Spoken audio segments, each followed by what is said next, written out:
So good morning. We talk here all the time about the most challenging aspect of this practice is has to do with our relationships. And so I want to talk this morning about how do we bring the tools of the practice to more challenging relationships, which most of us have or have had or will have in the future. So I want to start with a quote from the Buddha and just have you think about it for a second.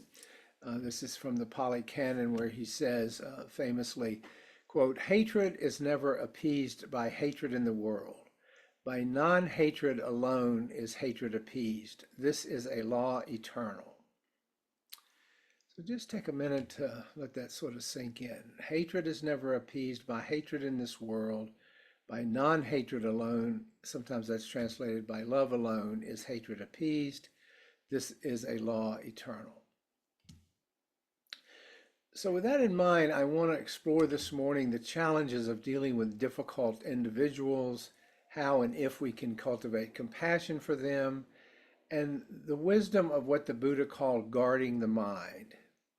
It is inevitable, as I said a moment ago, that we're going to encounter in our lives individuals whose views, whose actions, whose behaviors are deeply troubling to us, or even harmful to us, or harmful to others, and we're witness to it.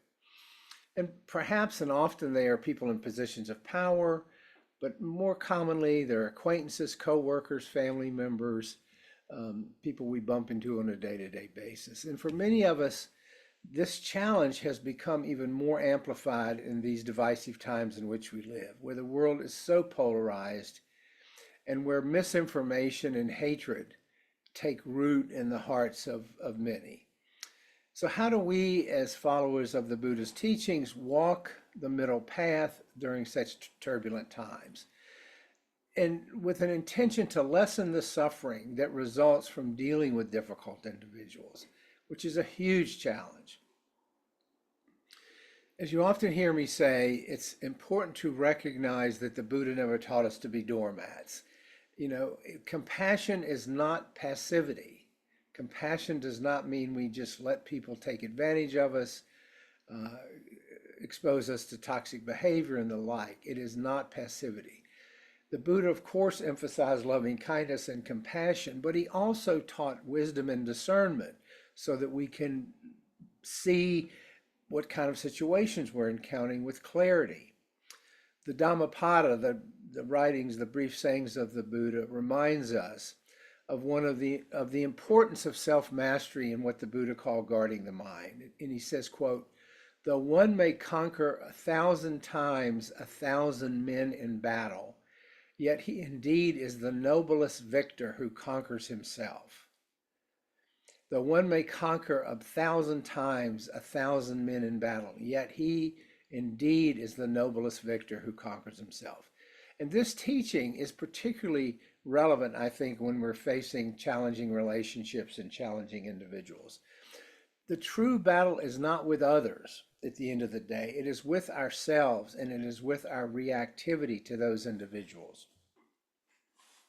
Excuse me.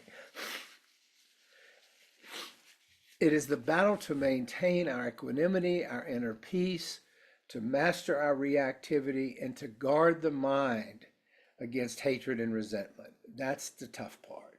Our minds, as you know, are like fertile fields. Whatever seeds we plant will grow there. Whatever seeds we plant. If we allow anger and frustration and resentment to take root in our minds, we are going to suffer. You will recall the Buddha's parable of the hot coal. If we are holding a hot coal, intending to throw it at someone else, we burn ourselves in the process. That's his metaphor for anger, resentment, and frustration. Because when dealing with individuals who may hold hateful or delusional views, wisdom reminds us that we cannot control their minds or their actions, try as we might. All we can do is control our own response to them. And sometimes that response is just to get out of there, to remove ourselves. It doesn't mean we have to hang in there and try to conquer the situation. We can only control our own reactivity to them. And this is why the Buddha so strongly emphasized equanimity. the capacity to remain steady and undisturbed in the face of difficulty. And no more this is no more true than when it comes to relationships. And I will remind you that equanimity does not mean indifference. It's not, that's the near enemy, as we call it, but it's not the same thing. Rather, it is the strength to stand firm with kindness, even when faced with toxic or hateful behavior, which is not an easy challenge. It may be one of the biggest challenges that we face in our lives.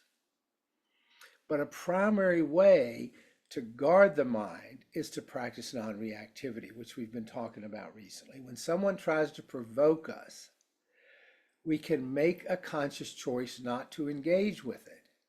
It's so tempting. Our ego just wants to get in there and have the last word or prevail in the argument or whatever. But we can make a choice not to go there. As you probably know, it is impossible to have a reasonable civil conversation with someone who is either completely delusional, who occupies a non-fact-based reality, because they are not operating from an intellectual position. They're operating from an emotionally charged, non-fact-based reality.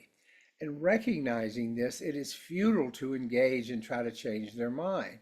We are better off politely disengaging, politely just getting out of the situation if we can. And this requires letting go of the ego's need to be right or have the last word or try to change their mind. Believe me, I've been there. It never, ever works. This is not avoidance when we get out of that situation. It is wisdom in action. It is discernment and wisdom in action.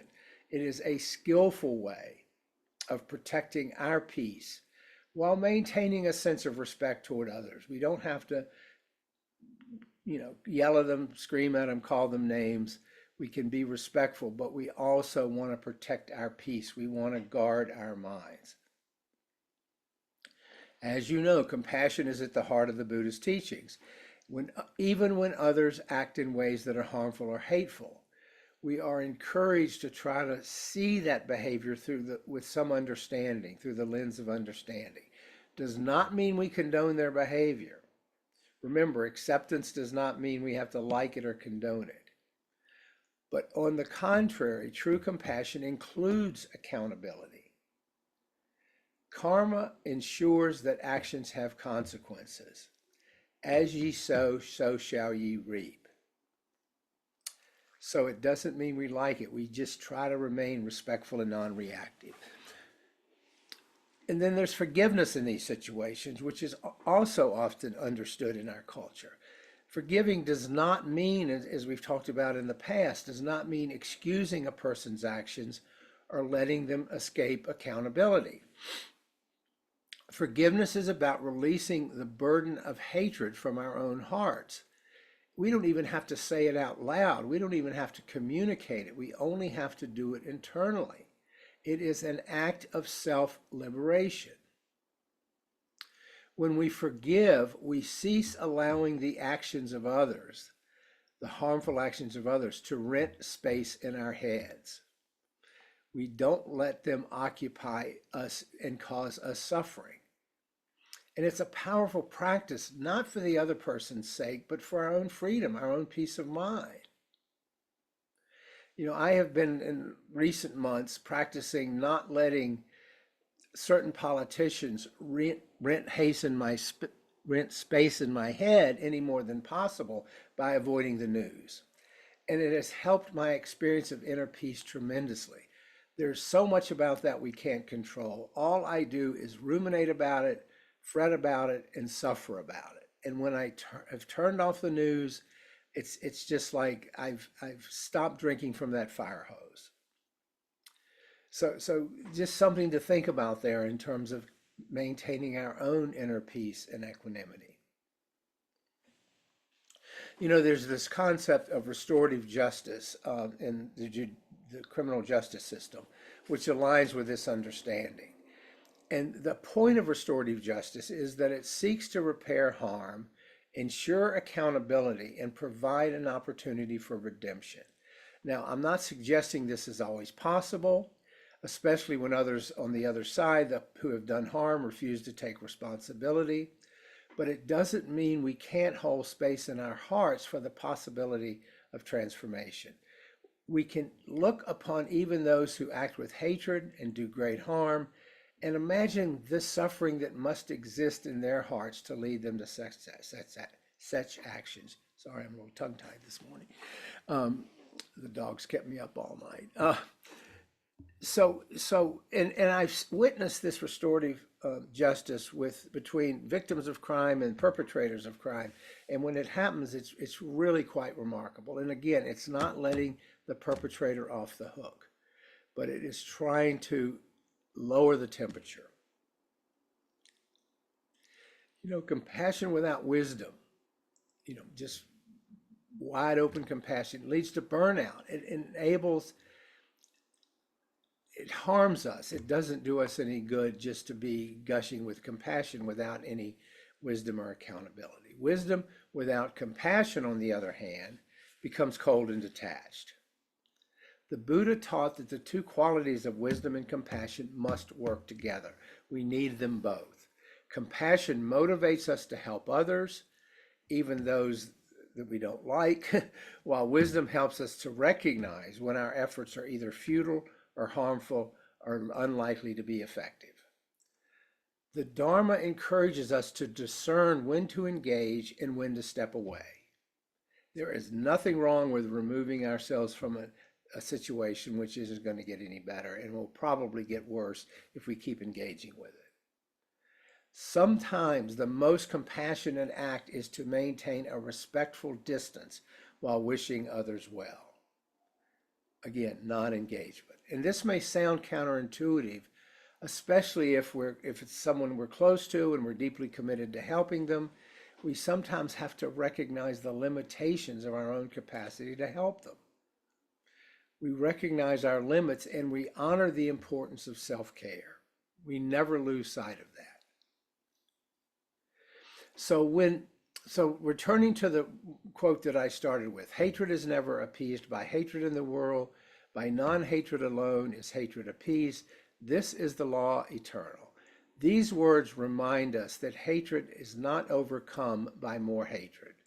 I mean, look no further than what's going on between the Israelis and the Palestinians.